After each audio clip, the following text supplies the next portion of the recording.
Балдардың сүйіп жейтін шоколадный блинчиктің рецептімен бөлісемін. Ал ендеше бастайық. Ең алдымен 3 дана жұмыртқамызға 3 ас қасық қантымызды саламыз және шым-шым тұз салып, венчикпен жақсылап араластырып аламыз. 500 мг жылы сүттің жартысын құямыз, араластырып аламыз.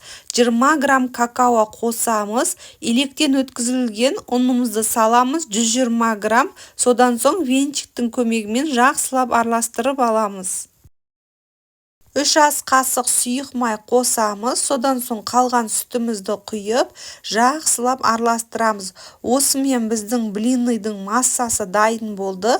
Енді қызып тұрған тапамызда орташа отта пісіріп аламыз. Ең алдымен тапамызды майлап аламыз. Содан соң массамызды құйып, ақырын пісіріп аламыз.